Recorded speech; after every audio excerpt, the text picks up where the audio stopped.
आखिर क्यों महाकाल ने ब्रह्मा जी को भस्म करने की ठान ली और काल भैरव का वह स्वरूप जिसका नाम सुनते ही सच्चे भक्तों के मन में अगाध श्रद्धा और निर्भयता का संचार होता है और वहीं दुष्टों, अधर्मियों और पापियों के मन में ऐसी दहशत की लहर दौड़ जाती है कि उनके हाथ पांव कांपने लगते हैं।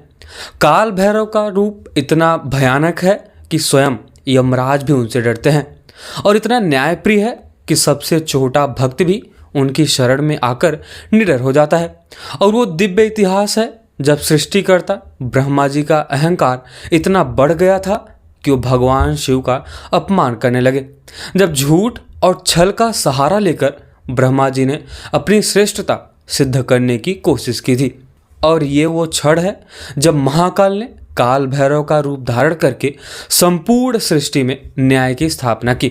लेकिन आखिर ये भयानक घटना कैसे हुई और कैसे ब्रह्मा जी केतकी के फूल को अपने झूठ में शामिल किया? महाकाल का वो कौन सा भयानक स्वरूप था जिसे देखकर स्वयं इंद्र जैसे महापराक्रमी भी कांप जाते हैं? और क्यों ब्रह्मा जी का 5वां सिर काटना पड़ा? भैरव को ब्रह्म हत्या के पाप से कैसे मुक्ति मिली और आज भी कैसे काल भैरव हमारी रक्षा करते हैं? इन सारे रहस्यमयी सवालों के जवाब को हम आज जानेंगे। बस आज की इस वीडियो में अंत तक जरूर बने रहना और अगर आपको ये वीडियो पसंद आती है तो वीडियो को लाइक करना और चैनल को सब्सक्राइब तो अवश्य कर देना। तो चलिए फिर शुरू करते हैं इस अद्वितीय यात्रा को। जब इस अनंत ब्रह्मांड में केवल शून्यता थी, जब कहीं कोई तारा या ग्रह नहीं था, तब उस परम शक्ति से 3 दिव्य शक्तियों का जन्म होता है। और वह तीनों शक्तियाँ थी ब्रह्मा, विष्णु और महेश, जिन्हें हम त्रिदेव के नाम से जानते हैं। भगवान ब्रह्मा को सृष्टि की रचना का दायित्व सौंपा गया। उन्हें 4 मुख दिए गए ताकि वे चारों दिशाओं में देखकर सृष्टि का सृजन कर सके। वहीं भगवान विष्णु को सृष्टि के पालन का जिम्मा दिया गया। उन्हें शेषनाग पर शयन करने वाला, 4 भुजाधारी और शंख, चक्र, गदा, कमल धारण करने वाला बनाया गया। और वहीं अगर देखा जाए भगवान शिव का संहार करना ये उनका दायित्व था। उन्हें त्रिशूल, डमरू, नंदी, गंगा, चंद्रमा से सुसज्जित किया गया। प्रारंभ में ये तीनों देवता अपने अपने कार्यों में व्यस्त रहते थे और उनके बीच पूर्ण सामंजस्य था। लेकिन धीरे धीरे कुछ ऐसी घटनाएं हुई जिन्होंने इस सामंजस्य को बिगाड़ कर रख दिया। समय बीतने के साथ ही साथ ब्रह्मा जी के मन में एक सूक्ष्म परिवर्तन होने लगा और उन्होंने देखा कि सारी सृष्टि उन्हीं के द्वारा बनाई गई है। पेड़ पौधे, पशु पक्षी, मनुष्य, देवता, असुर, ग्रह, नक्षत्र, सब कुछ उन्हीं की रचना है। धीरे धीरे उनके मन में यह भावना जगने लगी कि वे ही सबसे महत्वपूर्ण हैं और इस अहंकार को और भी बल मिलने लगा जब उन्होंने देखा कि सभी जीव उनकी पूजा करते हैं और ऋषि मुनि उन्हें सृष्टिकर्ता कहकर संबोधित करते हैं। देवता उनका सम्मान करते हैं और यहाँ तक कि भगवान विष्णु उन्हें बड़ा आदर करते हैं।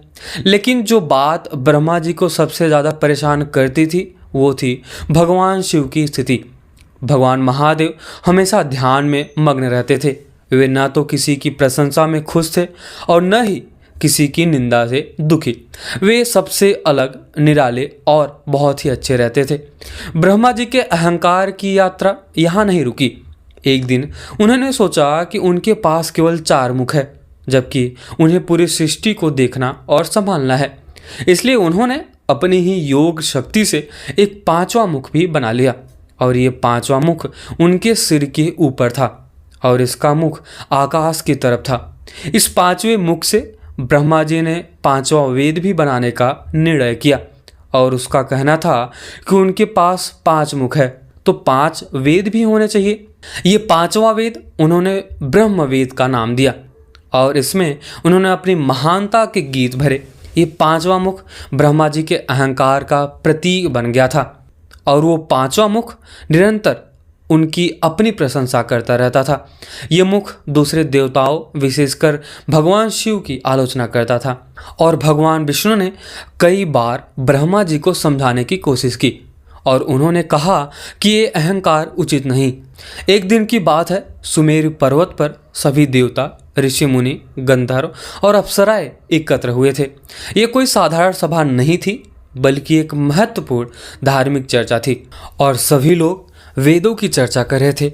ये धर्म के विषयों पर बात हो रही थी और इसी दौरान कुछ मुनियों ने एक प्रश्न उठाया। नारद मुनि के सभा के सामने एक गंभीर सवाल रखा। देवगणों, हमारे मन में एक बड़ा संदेह है कि इस सृष्टि में सबसे महान कौन है, सबसे शक्तिशाली कौन है, किसकी पूजा करना सबसे उत्तम है। ये प्रश्न सुनते ही पूरी सभा में सन्नाटा छा गया। सभी लोग एक दूसरे के चेहरे देखने लगे और एक ऐसा प्रश्न था जिसका उत्तर देना बेहद कठिन था। और इसी समय ब्रह्मा जी, जिनके मन में अहंकार का भाव पहले से ही भरा हुआ था, और वो उठ खड़े हुए।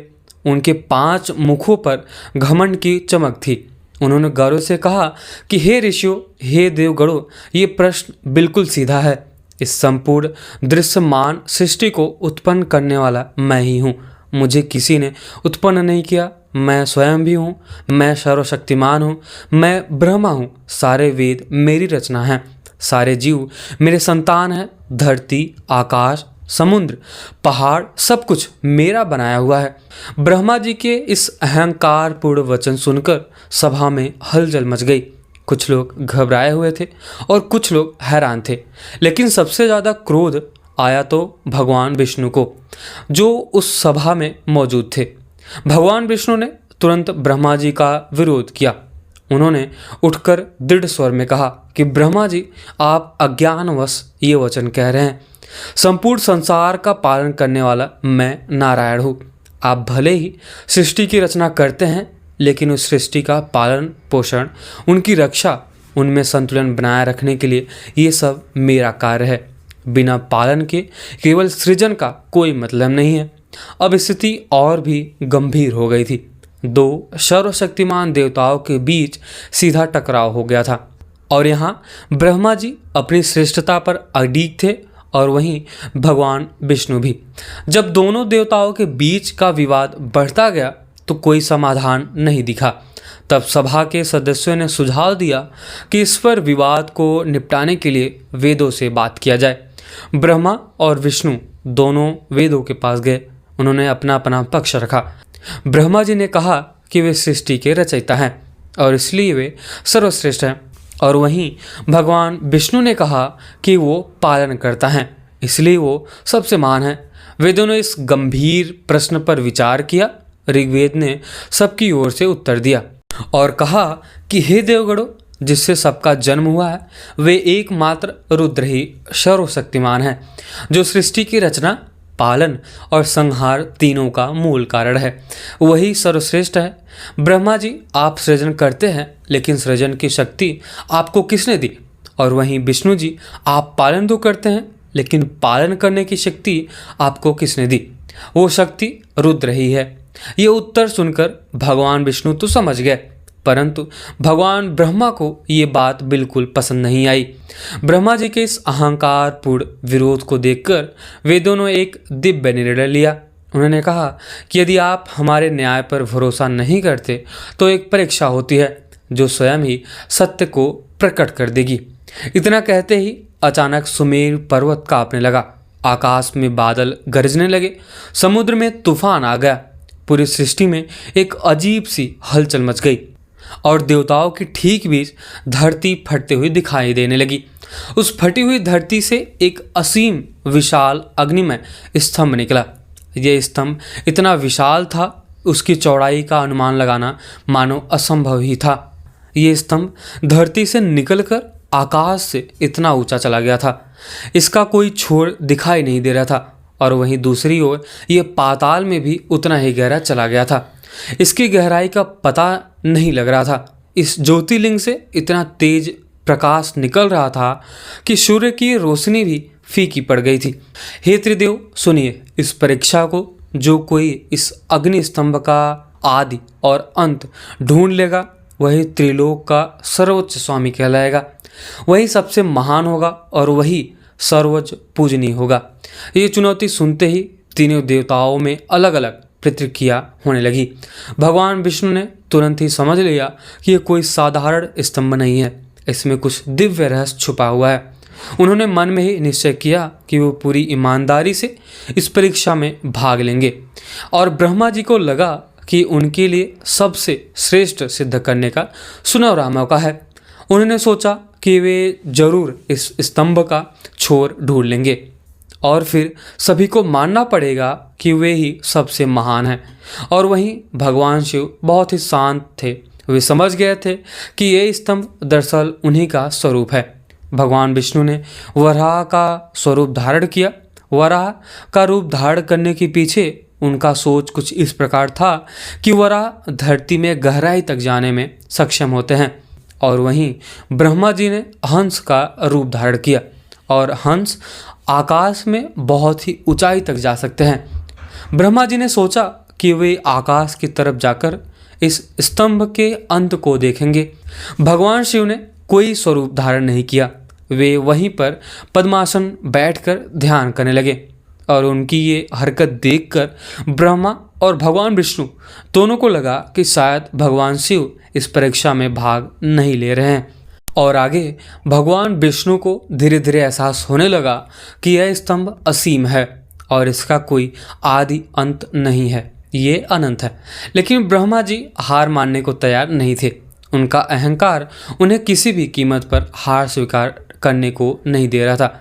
ब्रह्मा जी की निराशा हजारों वर्षों की खोज के पश्चात ब्रह्मा जी की स्थिति काफ़ी दयनीय हो गई थी।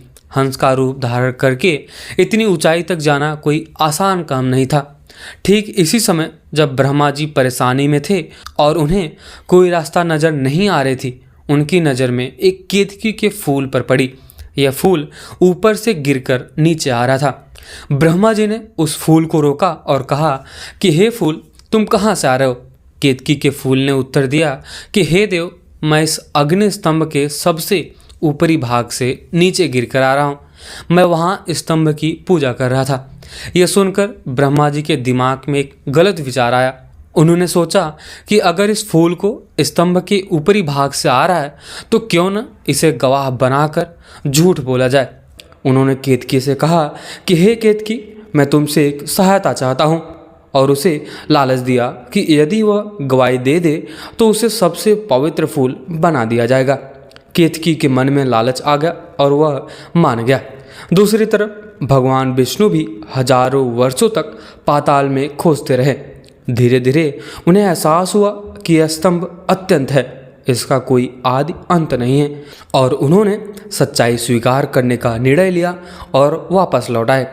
निर्धारित समय पूरा होने पर तीनों देवता उसी स्थान पर एकत्र हुए।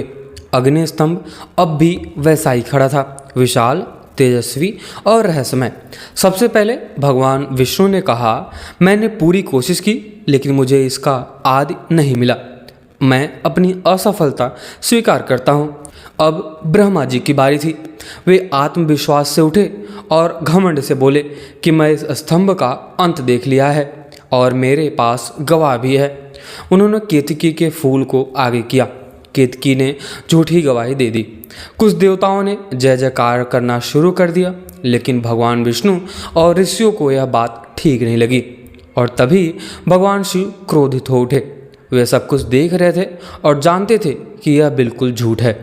उनका क्रोध इतना भयानक था कि पूरा ब्रह्मांड कांप उठा। समुद्र तूफान मारने लगे और पर्वत हिलने लगे। अचानक उस अग्नि स्तंभ से एक विकराल रूप प्रकट हुआ। भयानक काला, जटाओं से गंगा बहती हुई और शरीर पर सर्प लिपेटे हुए। यह थे काल भैरव।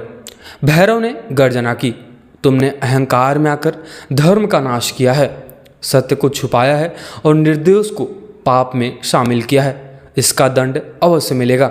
और एक ही झटके में भैरव ने ब्रह्मा जी का 5वां सिर काट दिया। लेकिन एक विचित्र घटना हुई। ब्रह्मा जी का कटा हुआ सिर काल भैरव के हाथ में चिपक गया। भैरव ने बहुत प्रयास किया लेकिन वह अलग नहीं हुआ और फिर उन्होंने केतकी को श्राप दिया और बोले कि आज से तुम्हारा उपयोग शिव पूजा में कभी नहीं होगा। और इसके पश्चात काल भैरव को ब्रह्म हत्या का पाप लगा और वे प्रायश्चित करने के लिए भटक रहे थे। जब वे काशी पहुँचे तब भगवान विष्णु वहाँ पहले से ही उपस्थित थे और उन्होंने कहा कि तुमने धर्म की रक्षा की है और अब तुम्हारा प्रायश्चित पूर्ण हो गया है। और तभी एक चमत्कार हुआ। वह कटा हुआ सिर काल भैरव के हाथ से अलग होकर भूमि पर जा गिरा।